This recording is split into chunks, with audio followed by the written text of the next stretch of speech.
If you're doing Instacart in 2025, these are the updates happening as of today. There will be updates being installed on July 1st. And if you're in the platinum, or if you're in the gold, or if you're a diamond member, this is going to affect you in one of two ways. Either A, you're going to be excited and doesn't matter, it'll be a whole new day, or you're going to be extremely worried. Let's go over the requirements of what's going on here. Anyone who's brand new and has never been a diamond or a platinum or a gold, you just need to understand what's here right now, and don't worry about what you see on the internet for Reddit and things of that nature. Don't get too concerned with these things, because everybody has their own unique experience, because every market is different. Some markets are really good, some markets are really bad. So let's go over what we have here, starting with the gold. So this is how the tiers break down. It goes from diamond, platinum, and gold. So the diamond is the highest. That means you see all the greatest orders. Whatever orders I don't want, the platinum gets. Whatever the platinum doesn't want, the gold gets. And whatever is left, the scavengers that nobody wants, that's what you get. And yes, to build up trips, you want to do all the trips you can so you can get out of the current tier you're in into the diamond cart. That's where you want to be at, okay? So let's go over the minimum requirements on how things have changed. So as of right now, the gold requirement is a standard shopping quality score, and basically any items that you have found and they've been damaged or expired or anything of that nature, if the customer reports it damaged or missing, that will affect your score on your shopper quality.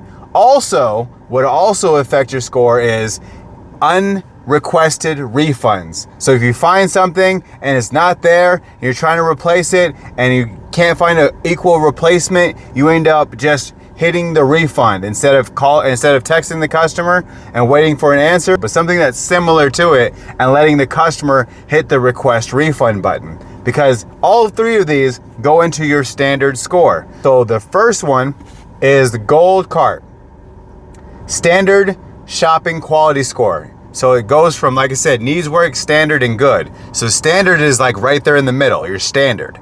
Then you need a minimum of 20 orders. That means if you have one batch with 3 people on it, that's 3 orders. That's how they count it. They're not counting batches, they're counting orders.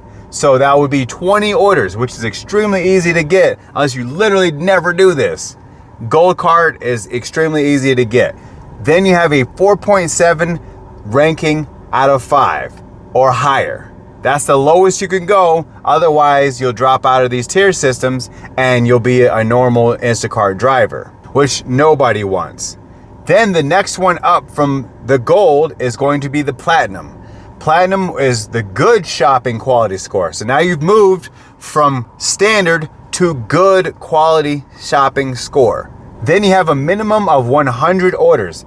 These orders are counted in 90-day increments. So they're saying if you can't do 100 orders within a 90-day, you're gonna drop down your cart to a gold cart or no cart at all. That's why you want to get it in there. The importance of these badges is when someone places an order, they will have one of these 3 badges on your name, and then it will show your ranking and it'll show how many trips you've done. So you'll see it, and they'll see that you're a gold, you have X amount of experience, and your ranking is this. That all plays a part in it. Some people might see a 5-star and want to tip you more. Some people might see a 4.8 and tip you less. And some people, it doesn't matter at all. They just go off the experience. Whatever the experience is give them the best experience you can. The next step up is the diamond card. This is the one that people have been raving all over Reddit about. The fact that they went from minimum 200 orders to 300 orders. So now you have to have a minimum of 300 orders, as well as a good quality shopping score and a 4.7. So the 4.7 is across the board. You need to have good rankings, otherwise you'll get messed over. Another thing you want to keep up is your cancellation rate.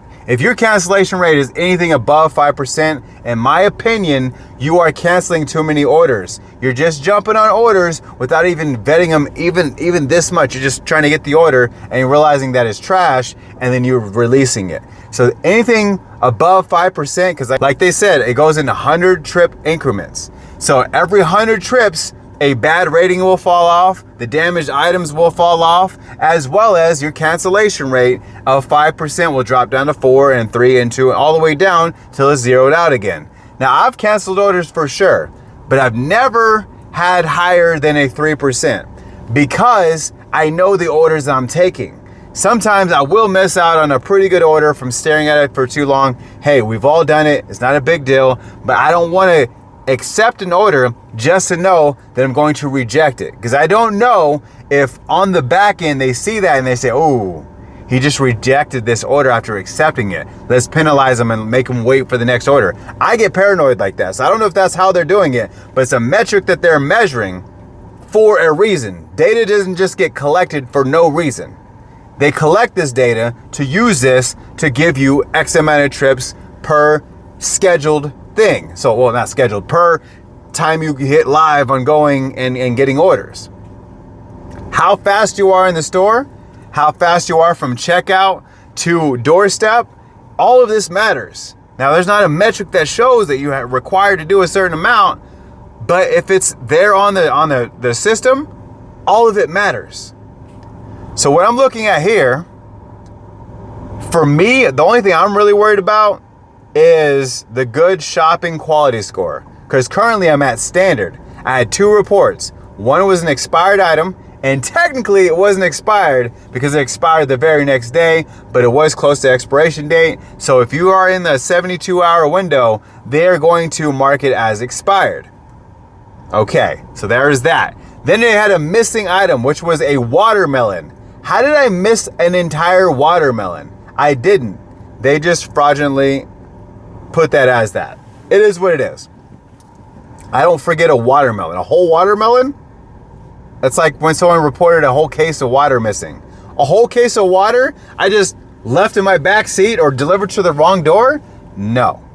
Not gonna happen, okay? I am a 5-star rated driver. I'm not saying I don't make mistakes. I'm just saying at the time that I noticed my mistakes is what I'm saying. I noticed my mistakes. So at the time, trust me, I know that I got you the watermelon and it was on your doorstep. It is what it is. But those two things right there will take 100 trips for those to drop down, or 90 days of averaging to bring your score up or down. But your score goes up and down regardless. It's just what goes into it is what matters. So every 100 trips, it's going to drop down. Me, I am a full-time driver. I drive from 7 a.m. all the way up to 7 p.m., sometimes even all the way up until 9 p.m., depending on if the trips are good. If they're good, then I'll do it. Now, that good shopping quality score is going to be the downfall of a lot of people. So that if that's not you, just know that the competition just went from above and beyond to right here, because a lot of people are going to drop down from diamond cart, and if they don't have that platinum cart protection, they're going to drop down to gold, because platinum cart is also good shopping quality score enabled. So that means the only thing that you'd have is a standard, which would be the gold cart, which is the worst tier of them all. I mean, it's better than not having a tier at all, but it's not better than being at platinum or diamond.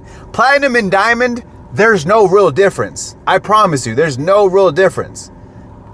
Diamond to gold is exponential, miles upon miles of difference. Now, it all depends on your area, so definitely check out Reddit for your area only to see how your area is.